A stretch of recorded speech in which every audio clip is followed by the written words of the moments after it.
ꯂꯥꯛꯆꯔꯦ ꯃꯃꯥ ꯁꯤꯕꯣ ꯑꯗꯣ ꯃꯌꯥꯝ ꯉꯁꯤꯗꯤ ꯂꯥꯏꯚꯁꯦ ꯃꯃꯥ ꯁꯤꯕꯨ ꯀꯩꯅꯣ ꯁꯤꯁꯦ ꯀ꯭ꯂꯦꯗꯨꯗ ꯍꯥꯞꯄꯒ ꯁꯦꯝꯅꯅꯕ ꯃꯃꯤ ꯀꯩ ꯀꯧꯒꯦ ꯁꯤꯁꯦ ꯀꯩꯅꯣ ꯁꯤꯕꯣ ꯈꯪꯗꯦ ꯇꯦꯗꯤ ꯕꯤꯌꯥꯔꯒꯨꯝꯕ ꯃꯥꯜꯂꯦ ꯉꯁꯤꯗꯤ ꯕ꯭ꯂꯦꯁꯤꯒꯤ ꯃꯃꯥꯒꯅ ꯑꯣꯏꯅ ꯂꯥꯏꯚꯁꯦ ꯍꯧꯔꯦꯀꯣ ꯑꯩꯈꯣꯏ ꯀꯀꯥ ꯑꯩꯈꯣꯏꯅꯤ ꯍꯥꯟꯅ ꯍꯧꯔꯝꯃꯣꯌꯦ ꯀ꯭ꯂꯥꯎꯗ ꯑꯗꯨ ꯉꯁꯤ ꯕ꯭ꯂꯦꯁꯤꯒꯤ ꯀꯩꯅꯣꯝ ꯂꯩꯔꯛꯑꯦ ꯃꯌꯥꯝꯗ ꯌꯦꯡꯍꯜꯂꯛꯀꯦ ꯌꯦꯡꯍꯜꯂꯣ ꯅꯪ ꯌꯦꯡꯍꯟꯅꯤꯗ ꯃꯈꯨꯝꯁꯨ ꯈꯨꯝꯖꯤꯜꯂꯣ ꯑꯗꯨ ꯈꯛꯇꯪ ꯌꯦꯡꯍꯟꯕ ꯌꯥꯗꯦ ꯈꯨꯝꯖꯤꯜꯂꯣ ꯎꯠꯂꯣ ꯃꯌꯥꯝ ꯀꯃꯥꯏ ꯇꯧꯅꯔꯤꯒꯦ ꯃꯌꯥꯝꯗꯤ ꯅꯨꯡꯉꯥꯏꯕ꯭ꯔꯥ ꯍꯪꯉꯣ ꯍꯥꯏ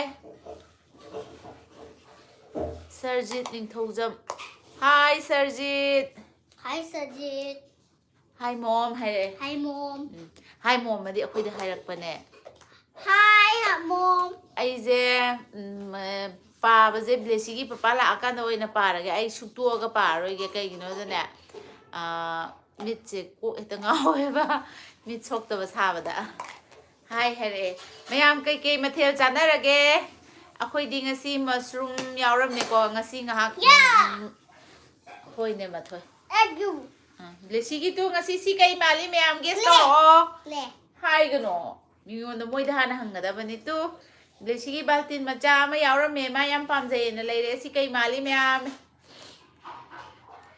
ꯂꯥꯏꯛ ꯅꯝꯕꯗꯤ ꯀꯥꯎꯔꯦꯀꯣ ꯃꯤꯗꯤ 5 ꯆꯪꯕꯤꯔꯛꯑꯦ ꯑꯗꯣ ꯂꯥꯏꯛꯇꯤ ꯑꯝꯇ ꯅꯝꯕꯤꯗꯦ ꯁꯤꯅ ꯀ꯭ꯂꯦꯅꯦ ꯍꯥꯏꯅꯦ ꯃꯣꯏꯅ ꯍꯥꯏꯔꯛꯀꯗꯧꯕꯅꯦ ꯁꯤꯗ ꯍꯥꯏꯔꯛꯇ꯭ꯔꯤꯌꯦ ꯀꯩ ꯇꯧꯔꯤꯕꯗꯣ ꯑꯩꯈꯣꯏꯗꯤ ꯉꯁꯤ ꯃꯁꯔꯨꯝ ꯊꯣꯡꯉꯦ ꯃꯁꯔꯨꯝꯁꯦ ꯄꯥꯝꯃꯦ ꯉꯁꯤ ꯃꯥꯔꯀꯦꯠ ꯆꯠꯂꯨꯕꯅꯦ ꯅꯨꯡꯗꯥꯡꯋꯥꯏꯔꯝꯗ ꯉꯥꯏꯍꯥꯛ ꯑꯗꯨꯗ ꯀꯀꯥꯒꯤꯁꯨ ꯁꯝ ꯀꯛꯂꯛꯑꯦ ꯑꯗꯨꯗꯨꯒ ꯃꯁꯔꯨꯝ ꯌꯥꯎꯋꯦꯅ ꯃꯁꯔꯨꯝꯗꯣ ꯊꯣꯡꯉꯦ ꯆꯤꯔꯤ ꯉꯥ ꯃꯇꯨꯝ ꯑꯃꯅꯤ ꯑꯃ ꯍꯥꯞꯆꯤꯜꯂꯒ ꯃꯃꯥ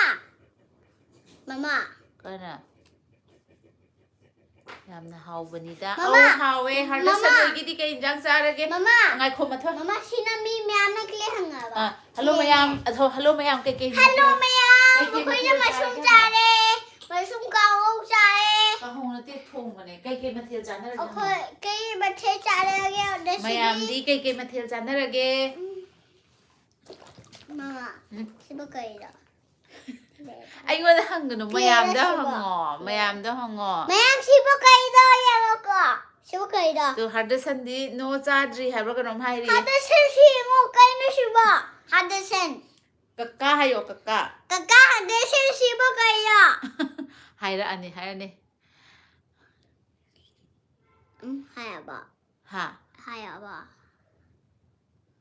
ꯆꯥꯗ꯭ꯔꯤꯌꯦ ꯍꯥꯏꯕ꯭ꯔꯥ ꯀꯩꯅꯣꯝ ꯍꯥꯏꯔꯛꯑꯦ ꯃꯣꯏꯗꯤ ꯆꯥꯛ ꯆꯥꯗ꯭ꯔꯤꯌꯦ ꯉꯁꯤ ꯃꯃꯥ ꯑꯩꯈꯣꯏꯗꯤ ꯆꯥꯛꯆꯥ ꯍꯦꯛ ꯇꯣꯛꯄꯒ ꯂꯥꯏꯚ ꯇꯧꯔꯛꯏꯅꯦ ꯀꯨꯏꯔꯦ ꯂꯥꯏꯚ ꯇꯧꯗꯕ ꯍꯥꯎ ꯑꯉꯥꯎꯕꯤ ꯃꯥꯜꯂꯦ ꯃꯃꯥ ꯃꯤꯅ ꯁꯤ ꯀ꯭ꯂꯦ ꯍꯥꯏꯌꯦ ꯀ꯭ꯂꯦ ꯍꯥꯏꯔꯛꯑꯕ ꯁꯤ ꯃꯥꯅ ꯍꯥꯏꯔꯕ ꯍꯥꯏꯔꯛꯇ꯭ꯔꯤ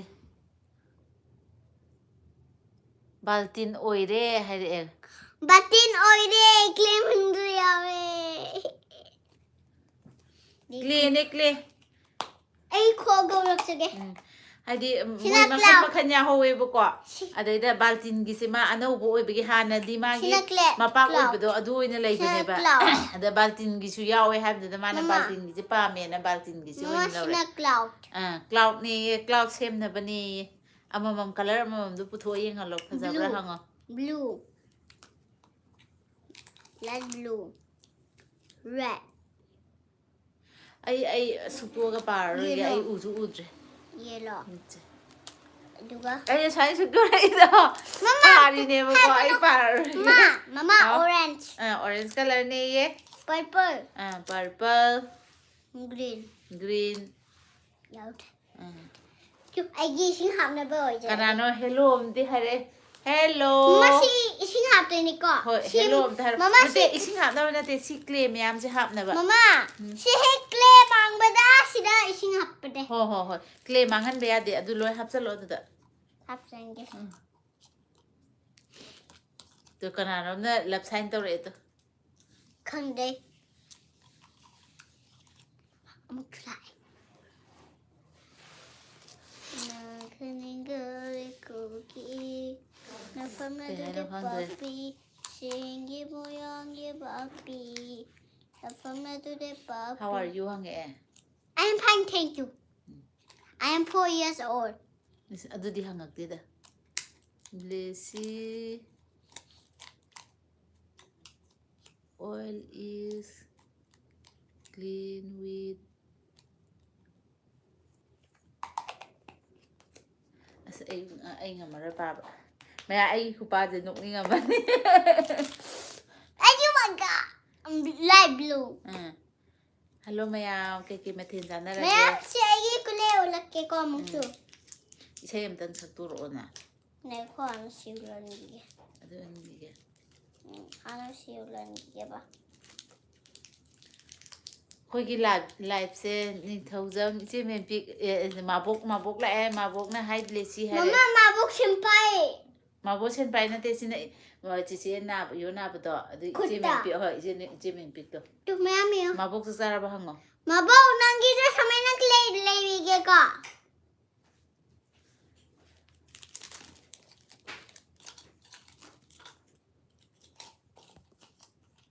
auto de ma kana num la Wakay bukay. hello kaka hayo Hello kaka. Kay tuloy nang bo. Chakcha bo. kaka na lap sign me ama pi de to Ye ay uwi na che men pik na i ba se ha de english to ina i re ba ko ai na asi se off thamau dre ba kari hai na i no khang dre Kono yung na na na. Koi lấy bio hay ai khang de kaka ai yeng aro ki ko pa ka le ki khang ki phone à khoi ki announcer lại cái thế nào khoi announcer lại chắc thôi mà anh na kan la again nang nghe Hello mayam. Comment pa na balak chere. Comment je mayam yam ma le ko. Ai makok tagi mathang pathajar ke. Mukok tagi pa ano siya. Sita pa ayo. ichi hayeng gi program do kamai tau re ichi hoi kem ta pau phong na dre Bakay bukay singo. Kaka yo. Bakay bukay kakay ngo. Bakay bukay mo lại. ông lại kaka udu chik pe ade maya na chik pe ade Ye comment jam to padri na tra makok tagi. paro na makok Se sarjit ning thok jam na hai na ma hai re ko. Father son guru mayum na jo hai blessy yam haubuni da hai re. Aduga madi chadri hai re ko. Baltin ko re hai ko.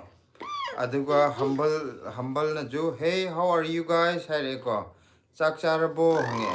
Humble white. chak chare mushroom thong Lang e ano nga do. tu live ti yang ngong sai de blessing na live tok je live tok Aduga je na 9 white day have ko. Sizna hello hai re ko. Kongro hello hai re. Hello. Hello. Hello. Aduga Phajana to father na- son Hello. guru mayum Hello. na Hello. Hmm. School आ गया. मैं आ गया. Baltin de hero se oire blessing ne yamna pamba pot oire ko haire ko baltin do hai de romaje blessy how are you haire ko milan chirom jo jangbi re si lam kano gi lam sang ngang do ma smiling thare aduga ningthok jam memping na hi blessy chak charabo haire milan chirong gi maming je kono hai thana la leibi la leibi che la leibi la aduga Hello, chichi, hayo. wakal ki pukai ka kana lap mayam thare ko Yeah. Okay. aduga ningthok jam memping na Haitra. hui leibi o haire hai tra blessing se hai tre ngo Father son na blessy papa thabak halaktri bo haire ko hale aduga wakhal ki pukai ka Missy kana पापा की छुट्टी था ये. sak chaning da dana chadre thui thui di kari ansang charage hai kaka di khoi chaning de kano to mushroom thong e prem ngasi di mas nga sai nga ha nak hang tu yang da awa wai manung ram da da ba kasi ni yaw ko kaka masang ko oi na ada mushroom yaw ram me na lena thokre मुझे ना लेंगे. kari no prem chak saning de hai se kai do re cham chaning da ba pa bo ngani hello tamo nuai ri bro hai nuai ri ye inau di ka mai to ri ge Prem kai toge chak cha Prem jara. haibi ati Kakani kaka. Mamana di ne. Kama prem no. Wakal gi pukai je. Prem ko. Aduga Chak cha MD de Izaurahman strong na roi roi ma. Ho ho. ai khang bro hangi MD Izaurahman je mamang kamen Mamang janga kamen kebune janga kharabane. Basanta. aduga wakhal gi pukai kakana wow yam phajaye har Yam lapsu phajai me hai pire Oh. Kaka gi su laibi ni hai gro. Kakagi sa samay na lai bini. kainona se mabok mempikna ichanupi masa nungaite tuknam name lila yengba Oh. habo Ho ho ije. Ije na sum hang bani da Mama ije. angang laoy ha. aduga Magi angang hadar gi sanna laoy ha. yam haiko Yonare, blessy yonare hai haba, nangna chiche kokta masa. thangat pudo yam haiko hare Papa. Kari ije kari yoina mu masa kita ngai te hai je. MD Izaurahman na mamangi ningjangadi kanano hairo oye Ne haidi amadi changa khi khange ko adu duga kanano de ong khangre Hadi mi maming na direct oina oina ningjang hai badi do adu ngamdeba di ningjang mamang life te yaw ki habdi khang yang hai de Mama, siluk tholik. Mimi amdo lange. Na thoga. lik po si uye sidagi dum angang na lik lok thu po te Tu sila uroi sakar. bijuna hai haire eko Papa, se ai kenom hage se si siri je lai phata ba chang dana ban ko chandi siri je aduga Mi wakhal angang gi osinai. pukai kakana yam haye hai ko ju siri je ubra hai re je uday. nangi kali kai masu yawi yenga bokle je lautho gi utkra ba ka da mu utkra mi khara de mu utkra color je loin chuna ba uthai ga ba kai yawge da ma color ji ingri chuna ba adugi ne Yingale. na color loi lautho yenga bro kai yawge na Nasi pudin dedi yare. Tu. kai masu Amam hairo hapo, amam hairo hairo, kan hairo. taro Yellow. Yellow ne. fazana hayo Aduga orange ne. Aduga green ne. Aduga red oile. Aduga per to hadar sana blue blessy eye oile. blessy lik lok thopa ya de hai to lik lok thu pe angang na lik lok thu pe de Light blue si ore. Aduga purple ore. asidi kai no adu de Sila cloud. aduga kainona wakhal gi pugai kakana office ta chicken biryani sa sila aisu nungai ri tamo heba oh adu de hau ba za bai ne Ahau sa za bai sal ne. no adu de sa sal no aduga MD Izaurahman haire Alibad stylina YouTube tawbudune hare mamangi Alibad khoi si changi gum tawda na subscribe to grab ning thojam mempikna ngarang digi hospital chatpa ngasi su chatluye wamandana masa sokhare Mama nasi di ne. ui Mama nasi di mala re ha. chiche do ngara hospital ngarang ju chatle ngasi ju chatle haba adu duna ware adu duna lakta bane hena namna le lak su yai lakta bu su yai haibe Laoy nasi. hayo chiche na ba pharo chokha ba pharo hayeng lakna ba Blessy de harauraga leine chichi hoiga thingnarani na aduna haigaro na ba pharo lakna bana Dolina with moms na hi hare ko hi dolina lol haveni you both karinom haning ma hi hare ko lol Mama. Mama game hap ke. thoi thoi mai cutie phajaba yam leirame hai ha Papa. Game hap ke. Game hap sika. wakhal gi pukai na se wakhal gi pukai ka kana nangi phajaba yam kle yam leire hare Game hap se. Are you from Manipur? Hi, yes, we are from Manipur. yes masaje Blessy chagat kano Juju thoi hai ko. Se po mai order tok doi no se hoi gi do hai. ako ganam ta habiyo Kaya hai no. order to ba hai se noi akhoi yum da la aga lei bu su ya ni che Blessy am thangai ko akhoi gi sidai sida akhoi na address pira aga noi dum la aga karam ba pot no da hana khanbana pharoidra haidi adu khangaba matungda haidi thadok thajin tawra chu ko ado lakpagi pharak ta ba oira hairo ne ꯅꯣꯏꯅ ꯀꯔꯥꯏꯋꯥꯏꯗ ꯂꯩꯔꯤꯅꯣ ꯑꯩꯈꯣꯏꯒꯤꯗꯤ ꯑꯃꯨꯛ ꯅꯠꯇ꯭ꯔꯒꯅ ꯍꯟꯗꯛꯀꯤ ꯍꯌꯦꯡ ꯁꯟꯗꯦ ꯅꯨꯃꯤꯠꯁꯤꯗꯤ ꯑꯩꯈꯣꯏ ꯀꯩꯅꯣ ꯇꯧꯔꯔꯣꯏ ꯍꯌꯦꯡ ꯅꯠꯇꯕ ꯂꯥꯛꯀꯗꯣꯏ ꯁꯟꯗꯦꯁꯤꯗ ꯑꯩꯈꯣꯏ ꯍꯋꯥꯏꯖꯥꯔ ꯄꯨꯊꯣꯔꯛꯀꯅꯤꯕꯀꯣ ꯑꯗꯨꯗ ꯑꯥꯏꯅꯦꯗ ꯊꯦꯡꯅꯔꯁꯨ ꯌꯥꯏ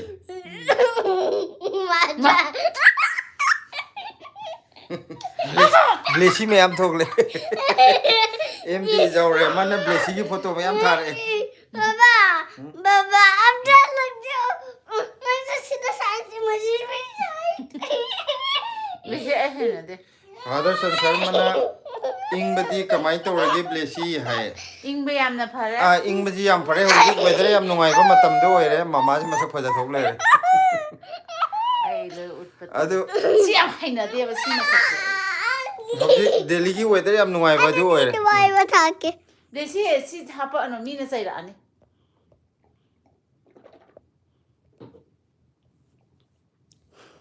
ꯅꯪ ꯑꯗꯨꯃꯥꯏꯅ ꯇꯧꯔꯗꯤ ꯂꯥꯏꯠ ꯃꯨꯠꯊꯠꯂꯣ ꯍꯥꯏꯔꯛꯑꯅꯤ ꯇꯧꯔ ꯍꯌꯦꯡꯒꯤ ꯂꯥꯏꯚ ꯇꯧꯔ ꯑꯩꯁꯦ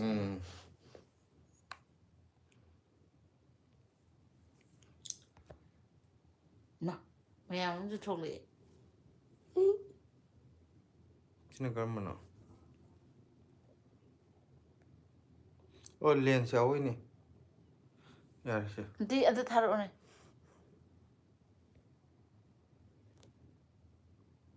color gini si kayak nungai ge mina mid yang nungai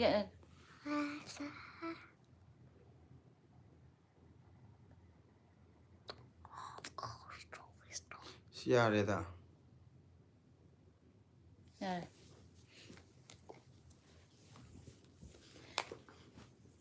Mama. How? Aduh kan niras limbuna. Grapes. Aidi khande Manipuri have never go. Niras limbu, how are you? Mabok mempikna blessy kari pami. Kwaide apamba amakhala o mabokta hare. Kari gino aja. Khangde da.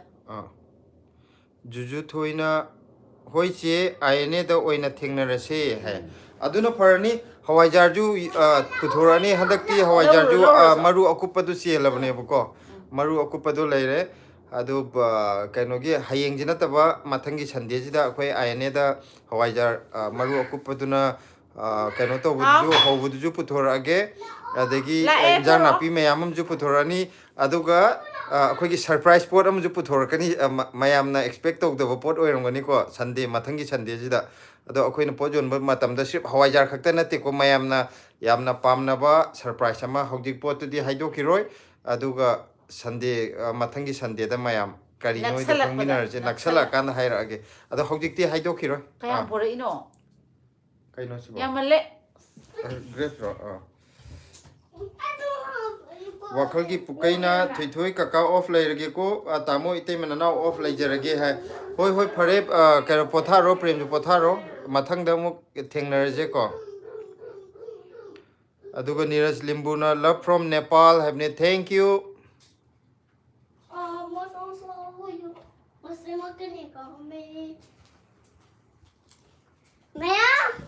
grapes pale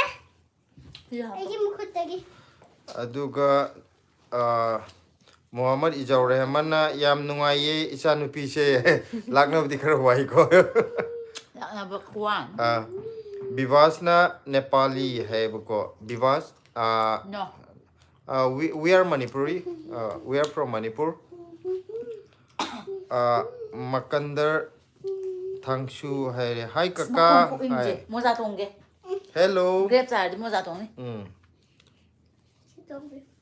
Oh, Bivasna have maje Nepali ne have I am Nepali have okay okay I got it how are you Bivas aap kaise ho juju thoina che adudi Facebook ta oina pau phaunaraje thengnabagi matam do hai hoi inoi na hainarase adudi au phauna juju je Facebook ta ai ge kano oina bra hana pau phauna grabra na hangine aduga nangna pami bo po chai jingjina kai kai oidoino aina di kano tawre ko nangna dum comment kano da messenger da dum tharo si pame ha haidi ꯑꯩꯈꯣꯏꯅ ꯄꯨꯊꯣꯔꯛꯇꯕ ꯄꯣꯠꯁꯨ ꯌꯥꯎꯔꯛ ꯇꯥꯔꯒꯗꯤ ꯐꯔꯛ ꯇꯥꯅꯤꯗꯅ ꯆꯤꯊꯔꯝꯕ ꯈꯪꯗꯦ ꯑꯃ ꯈꯪꯗꯦ ꯑꯗꯣ ꯅꯪꯅ ꯍꯥꯏꯔꯛ ꯇꯥꯔꯒꯗꯤ ꯄꯣꯠꯇꯨ ꯂꯣꯏ ꯄꯨꯊꯣꯛꯇꯣꯏꯅꯤ ꯅꯪꯅ ꯄꯥꯝꯃꯤꯕ ꯄꯣꯠ ꯀꯩꯗꯣ ꯃꯦꯁꯦꯟꯖꯔꯗ ꯍꯥꯟꯅ ꯊꯥꯖꯤꯜꯂꯛꯑꯒꯗꯤ ꯑꯩꯈꯣꯏꯅ ꯂꯥꯛꯄ ꯅꯨꯃꯤꯠꯇꯨꯗ ꯂꯣꯏꯅ ꯑꯗꯨ ꯌꯥꯎꯍꯜꯂꯛꯄ ꯌꯥꯔꯦꯀꯣ ꯅꯠꯇ꯭ꯔꯒꯗꯤ ꯅꯨꯃꯤꯠꯇꯨꯗ ꯄꯣꯠ ꯌꯥꯝꯃꯦꯅ ꯁꯨꯝ ꯂꯣꯏ ꯁꯨꯅ ꯄꯨꯊꯣꯔꯛꯇꯕꯁꯨ ꯌꯥꯏꯕ ꯑꯗꯨ ꯊꯥꯖꯤꯟꯕꯤꯔꯛꯑꯣ Abhishek Prank hi okay where are you from hi we are from Manipur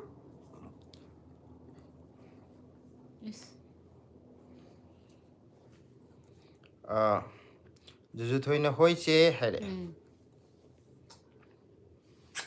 Ado mayam je kari mathel chabi rage Delhi da lai biba mayam je hayeng lila lai bani ko hayeng lila yeng ba la kadro di thengna ba yare lila yeng ba la o mayam Delhi da lai bising thengna je haidi yam tang na sumaina lila gumba yeng bagi khudong chab je yam tang na phangi ko Juju thoi ju la o Juju thoi ju la ko yai ne mangjong na thengna je hayeng lila yeng bam da thengna yare This is drama school. School drama.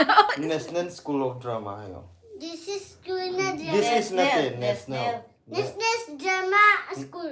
National School This is school na drama. National School of Drama This is National school of Drama or drama. NSD NSD. National Drama School of Drama. This is school. mayam je ngasi jibu kari kari mathel chabi rage Manipur da ki kano tor di yongchak matam ni na yongchak ti yarom dau mali da irom bani kangde chingju ni kangde Masana ta pore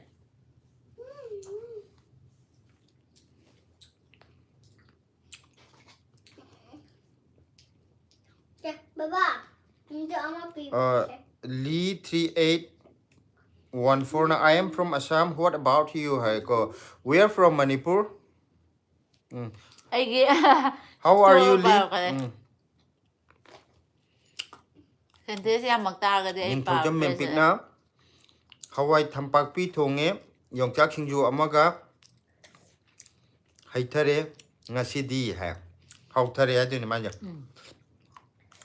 hauna chabi yu che haide season gi injang hujik phangi ngai de yongchak phangi ngai matam da hau chabi horo hayeng kalen de horo di jaba phangaro ya hau ba nga thong ju chaning da ba de oira ni ko kalen de ode khang de dai di dum nga thong di dum janing kalen gi saw matam du da kem chaning ba powdri du de nga de dum kha tan ning dom wai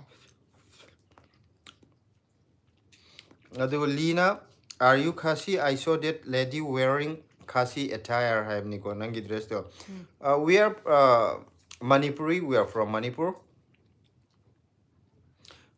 this is not Khasi attire this is Manipuri attire Maitai the dress of Maitai I am from Assam I belong to Dimasa tribe okay and we belong to Maitai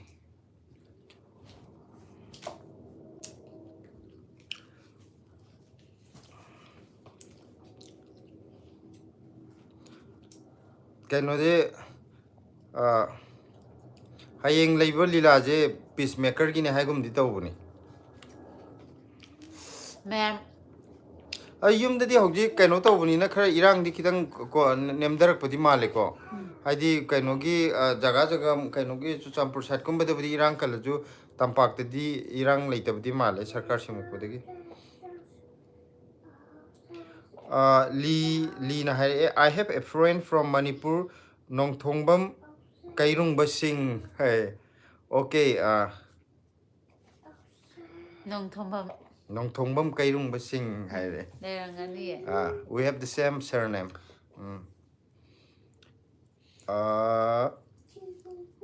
Nintokjam mempik na yongchak ti nungti gi saba ngamni Pupu Gandhi leitabai wane Che akhoi di Pupu Gandhi le ro jam tang di sa roi akhoi di atang chaba ya de akhoi gi family si de arik pa imung manung hai bado akhoi na atang ba lai khala de arik pa kamai kau dui no mane arik pa kong ningai le hor roi aduduna arik pa kong na ba akhoi thamini adum chama gi mari tawbu ma le che na ngasai ulak pa do Acha, Lina, we Dimasas are ST, Haveniko. What about you, Maitay, Haveni? We are not ST, we belong to general class.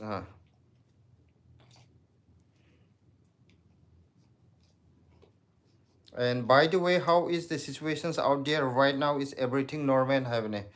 No, Lauren. It's almost, but not totally, huh?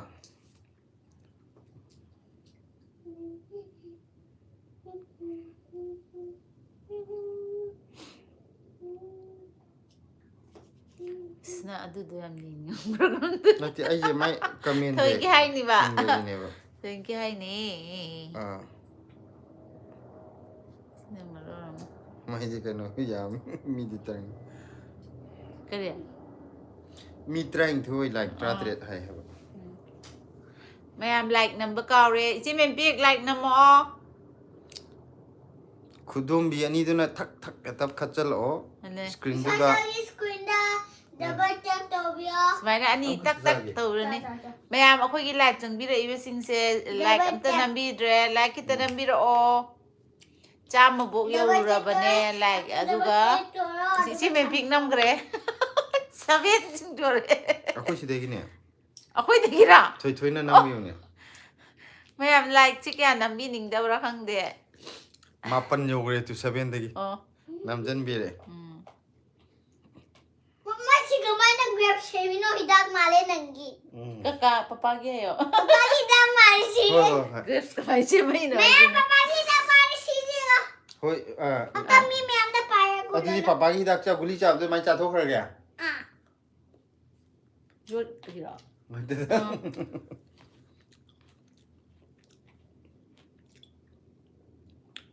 Duga ning thokjam mempik amne mari tawre phaju phajare nahandi manga tawki khitang tien bagi ai haidra khitang tien tak tarangune akoina mamangda kano tawbudu kari ba Dai lai ruda. muni ka dai laibuda aham bagi tu manga tawena maruju phajain lairaga asongi mari tawbudu go yengna matamda tien lairambudu pi amidana Mari da buduna yam sangaga phajabda. phajabda amam to yengda yam phajaiba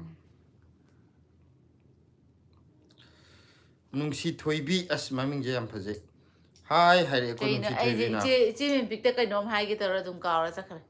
Ningjang dra. isim mempik na ID ngasai het sangbaga hana namkhrabani like pi haba Ai na isi da hanan thau lai re. Lina, in case of our Dimasa tribe, it basically depends on the regions one lives. If a Dimasas is from any plain region, he will be regarded as ST aduga P have ko bracket ke and if a Dimasas is from hills, he will be STH. Okay. Rosni Mayeng Bamna hi re. Iche mathang handaki sande da mathangi sande da hawai ja le bla o. Handaki hawai ja ko point awrane. Adu kano tawje hawajar Khara di tanga ani handak de. Hana dagi double pesa helamni na. Adi akupadu yam tangna phangeba yumlomdagi chenara kunina ko mamdo swaida phangba natamni na marudo yumda bokte lupa cham yankhai humpu du maina piba male adu sida mu porakpadadi mamanda tangabani na Chani humpu. aduna Akoi chani humpu da ne lais. adubu akoina adu kaino gi leite da haidi adam yengaga adam tawni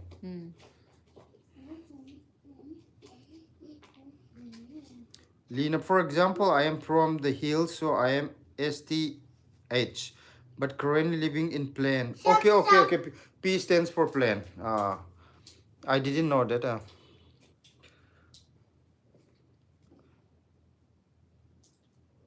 By the way, where do you guys live in Manipur? We live in plain valley, in the valley area.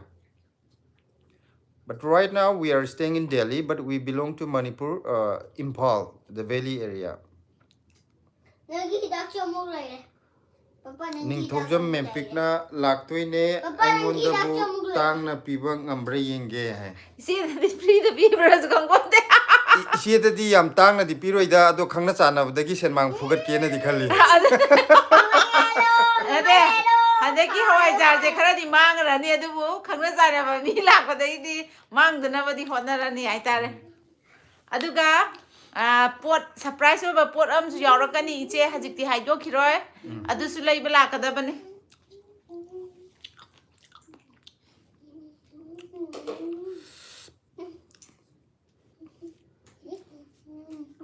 Lina, okay, what do you do by professions? Are you teacher? Have name? I cannot disclose that right now. I will reveal after some time. Please don't take it otherwise.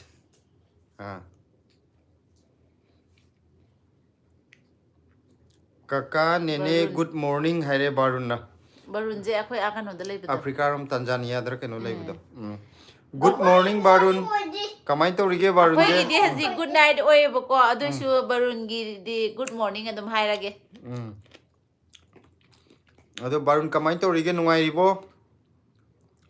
Lina in Delhi, Subdrajang, lots of our Assamese people from Assam live there. Have a lot of Northeast people, not only Assamese.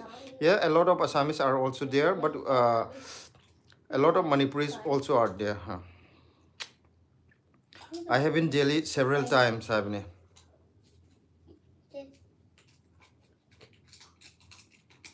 Okay, fine. Had echo. Ning thokjam mempikna yam khangningida kari oijatno. Adudune akoina sumaina mi khalan ge tawni wakan je mayam je kok kharta wai chilan ge tawni kari oijatno. Je khara khallo yang kitang kangdana ba. Wakan kal laina na. Iche je blog jaram dau mali da ngasai blog jai ka nam ta hobani blog ja ba man khare da. Rishi Sharma na hi. Rishi che orina la e. In which place in Delhi you live? Hello, Chichi orina hero. Sẽ em có mo, Chichi orina. Để chị sẽ giao thử live tao ở hàng cái. There wa. Hi. Near INA market. Hi Chichi orina hero. Did you guys have dinner? Yes. Hello, Chichi orina.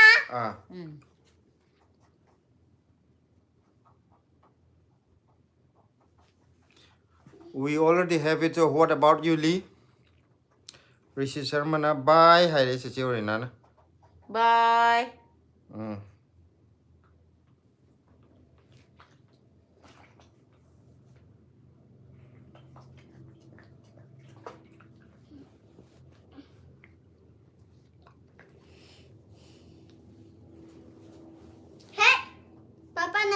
Lina, I also had today. I prepared the curry with bottle gourd. Oh, it must be tasty. Ningthokjam mempik na nahandagi sabado ngasi di sadre noiga wari sananingbagi ne heba.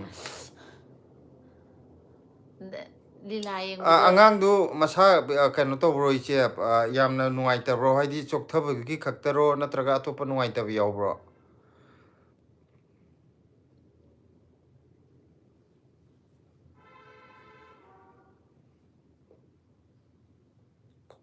Tumina lay gare ne koi kano ja ai shonda comment paring ade sila wari sano ba hitraga na haite ai je miti na ba haite ba haidi mina dro tora di wa je khumba heido ne ba ko ai na hokdok ba haite hai tare ado nang na hokdok ba hitra ju main tumin lay dishro kudi baba black ship tum ta shi dating de Mama tumaga school se to inane ama Play hayang hangura ba black ship makhataro ne tal de si se ente salo ka khongjom problem te salo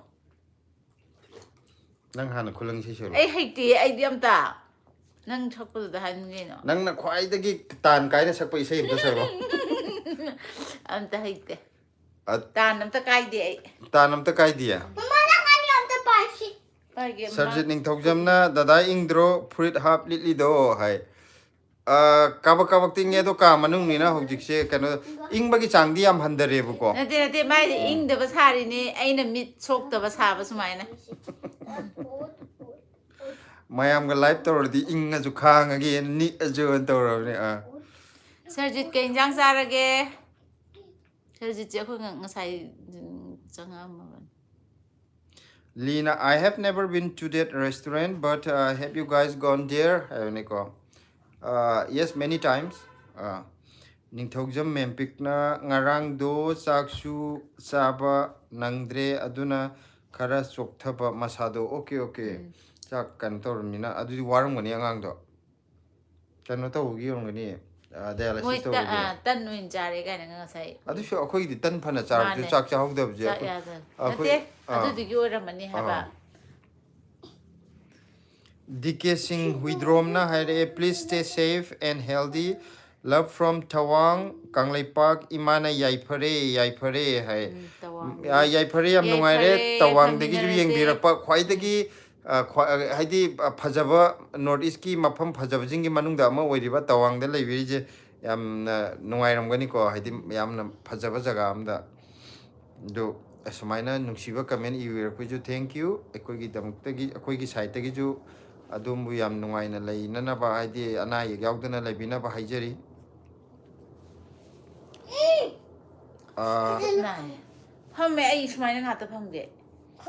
Lina, last time when I went to Delhi, I went to a clothes store. The salesman thought I am Nepali. Common problems that I face. Same problem.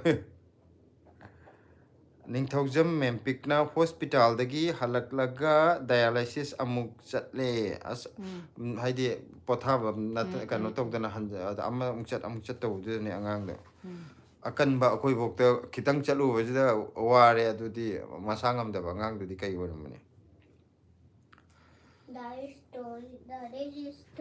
mira keno mir aribam haibor manik nate mira aribam haiba mira aribam na chakcharabo ichema kaka se delhi da kari thabak tawri no haiba chakchare mira di chakcharabo kaka gi thabak se aseng ba haidoi ni mayam akoi je 30k yorpa matamda gi profession haige na domaina haina gibni ko ado ai khalli ne 30k jida profession disclose to bo khaktana tana reveal to bo khaktana tana kaino ju to je yamna chobudi na taba yam nungsinab gi tam da give away masam tang ju to jiran khalli ado kamain to jige na sum khannari ne kano da kano na tie profession nangi adu haira kanda achumba mi do kai tauge hangak na tro mayam jina atida profession dugi dadi akoina haira ni dana adi give away jidi adugi du do oina tawroi gen khale bu ko adugi do di age gap ki duna ama 50k da tawrje ba aduna kitang amuk yamna amuk tawrje ba handaki 30k jina nate handaki 30k jina yamna nungsinabagi mong de icham chamba khudol haitare na ko akhoi gi mayamna comment pibire ba mayam jidagi lottery oin tawraba akhoi na mayam gi mamang da adum blog sida aduga ming akhoi thuithena lokhalalaga lucky oi ba haitare lokhalakpa mi du gi da akhoi na ngamjaba gift masa amam tang haina pi ba achobudi na thiko masa haitare sum nungsinabagi tam da ne yamna chawba khotpagi wa na te gift away kaina mayamna adu gumba mane akhoi gi di yam chamba ni da achamba ado Facebook da akhoi na Facebook yi YouTube sida blog ama semaga adu da comment pibirakpa mayam du gi marakta gi adum lokhotpa yaidana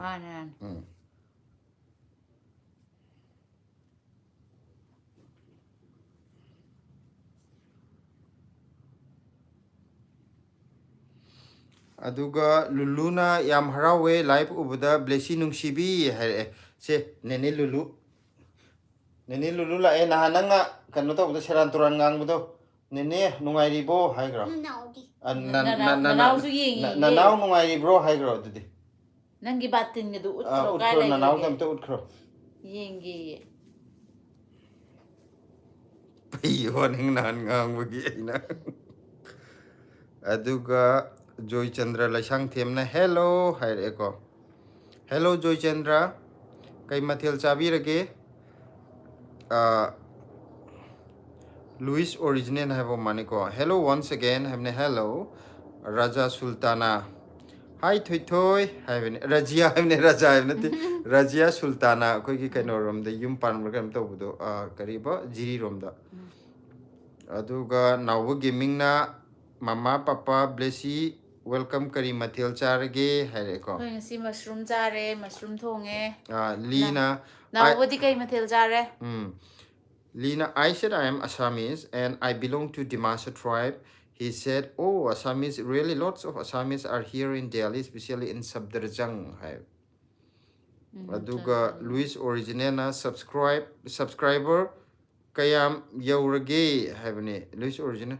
Aku subscriber aku di masing yamdri aku 26.1 adu kaktangai rida. Sanjubala Lairik Yengbam Haiko. Chak Charabo Blessy Hare. Chak chare, Sanjubla di chak charabro. Luis Originena Noxel no Ekok. Aduga Lina.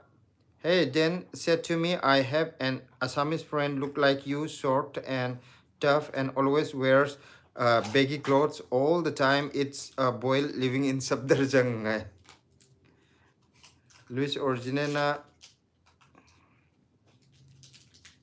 240 yaure hai kaino. I 24 yaure hai de rama je karino. 240 yaure je magi 240 yaure hai bor man. My subscriber. Do where many subscriber. Ning thogjam mempik na I shu pothar ge ko good night blessy mama papa sweet dreams have ne. Pothabiro iche haidi angang jo sa nuai tam ni ko pothabiro. Luis Originena good have ne. Salam jaya sanuna hi blessy kari mathil charage have ne. Koi ngasi mushroom chare, blessy je magi dunia da lai gare. Adu duna mai yauro aroi. Luis Originena keep going. Hi Lina Delhi people are so funny. Sometimes look like Joker. Sanju Bala Lairik Yang Bamna Chak Chare Hai ko Sanju Bala na Nanaw na ko chikya hera bro hobdong mandia. Ngang na ru no ba na. Masak mane borao si mangi mi wonda ga su khanauri. Luluna Blessy ai koi nanaw di twinkle yeng liye nang di kai sanari no hayone. Magi clay magi kano teddy me anga sanare. Blessy na koi matung de lepaga kok lai khai bi sanari. Kok yam kan lai khai re engwa da khanauri je. Luis Originena Joker haibadi haiba Delhi da laiba kanggu ngasai li wari sanawe matang ni. Joker male to Delhi da laiba kanggu je haidi Delhi macha jing haida khaigadra moi yam gyan tab ju lai amarom da like shu yam hairaga ju akoi gi North East people gi matang da phajana khangbi da bako ado akoi sakchi haidi akoi gi laiba am to warga ju akoi ji masak khang da ba adu gi ni da ina am Joker man mu ju yam lai na haija tai nate. Lina, let's see after 12 I might study in Delhi. Maybe I live in Sabdarjang. I am thinking to study in St. Stephen College. St. Stephen College is a very good college. Not campus, a top college in Delhi. The best college in Delhi. Money, hi, go. Money na jo hi, habire Luis Originena. Okay, hi, go.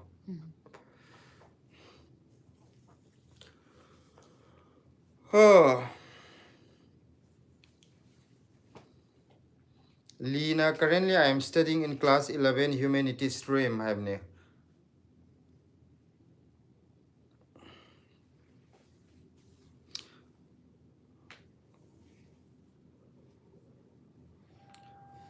Ado mayam yengbireba mayam je kaigumba akoi channel de subscribe tawbidaba yaurogadi blessy nong na mathak tu de scroll gi mathak tu da thopodo channel gi maming ne akoi aduna subscribe tawbiro. Lina, but very confused which subject should I take? My honors history or political science? My aim is to crack UPSC havene. You can take anyone history or political science. Which subject do you interested more? Manina, how are you? Hi, Nico. Yeah, we are good. Luis Originena, as a Manipuri living in Delhi is hardworking. Hi, Nico.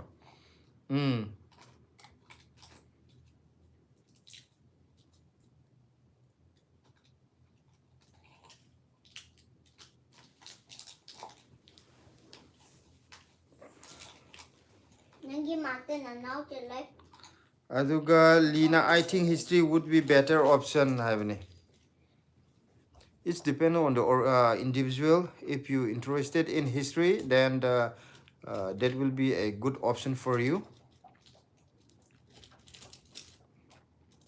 Sanjubala Larik Yang Bamna He in Henjang do Hero, Howro Blessy have ne. Acha Henjang do Howro Blessy Hare. How are Nang Dum Kungro. How Ngasi di mushroom ga thonge nga ga alu ga toroga yam hawre.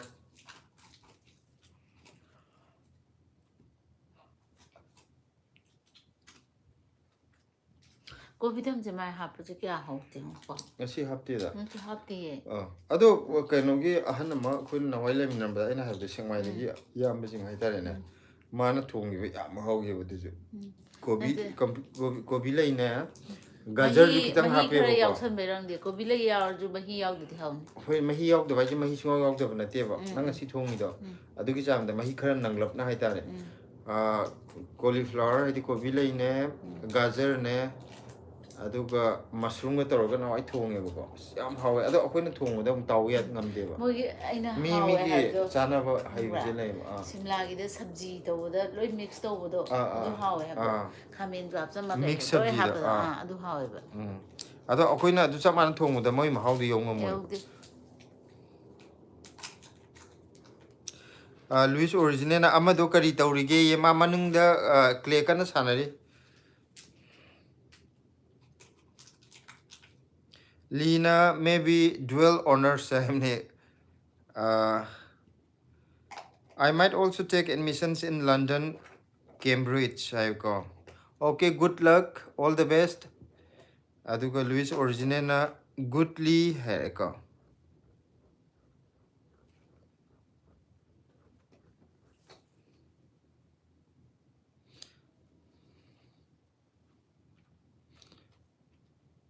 Kaino je 50 de loisala jira 45 ta khom ji nai yeah ngasi de akoi khoman cha hoi ka ka boi cha hoi am te changak tre da nangai live ta udab de war man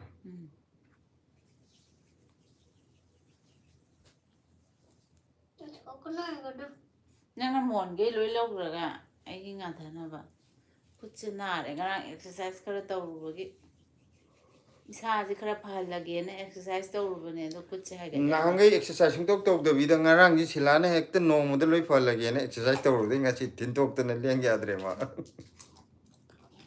chayeng pambom lengban thaba ko hek na aduna ngasi ma gi kaino je ngarang exercise ta ru gi oina pisunga khajai ani gi chairunga ngasi de gi masa phaba hore tar Sarungbam Santi Sarungbam Santi Hobam ju mu yauri kamai teno Sarungbam mai ju yumna udine buko Santi Hobam mai gi se yumna nupi mayum ju nupa mayum ju ani makki oraman Luis originally it's okay take rest here buko adune kano tawraje ngasi gidi mayam live se am nungai re mayam na sain changbira ga live se mapung phabo hen bibje ado kano tawje mathangi live ta muk thengnaraje ngasi je khoi kitang ju kano tawre potha jarage market ta kari de chalu gi ju kitang ware ko ado na muk mathangi live ta thengnaraje mayam thank you mayam potha biro thank you very much thank you mayam subscribe to the yauragadi blessy nong na thabdu da subscribe toction biro aduga muk mathangda kano tawna na ba thengna na ba mayam good night mayam